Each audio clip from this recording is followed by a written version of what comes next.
নরেন্দ্র মোদীজি সরকার গঠন করার পর একটা নতুন খুব লো একটা পলিটিক্স সারা দেশ জুড়ে শুরু হয়েছে। রাহুল গান্ধী দেশবাসীর জন্য কোভিড পিরিয়ডই বলুন, সত্য কথা বলেছে, অবহেলা করেছে, দেশবাসী ভুগেছে। রাহুল গান্ধী কৃষকদের সাথে কথা বলে, রাহুল গান্ধী দ্রব্যমূল্যের বৃদ্ধির বিরুদ্ধে কথা বলে এবং কি প্রয়োজনীয় পদক্ষেপ নেওয়া দরকার অ্যাডভাইস করে তাকে অবজ্ঞা করা হয়েছে। আপনারা জানেন রাহুল গান্ধী চুরমার হয়ে যাচ্ছে, সরকারকে সজাগ করছে, একজন কনস্ট্রাকটিভ অপোজিশন লিডার হিসেবে তার কথাকে গুরুত্ব দেওয়া হচ্ছে।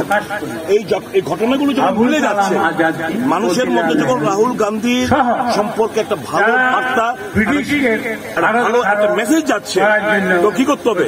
রাহুল গান্ধীজিকে, সোনিয়া গান্ধীজিকে মেলাইন করতে হবে, অপমান করতে হবে, মিথ্যা অভিযোগে গ্রেপ্তার করতে হবে, মিথ্যা অভিযোগে তাকে ইডি ধর্ণা দিতে হবে, হাজিরা দিতে হবে। এটাই তো শুধু কথা না।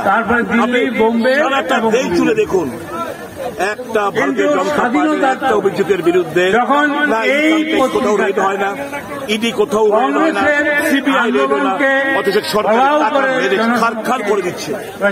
আর যারা সত্য তাদেরকে অবমাননা করার জন্য, তাদেরকে নিচে দেখানোর জন্য এই সমস্ত ষড়যন্ত্র করে বেড়াচ্ছে নরেন্দ্র মোদী সাহেব।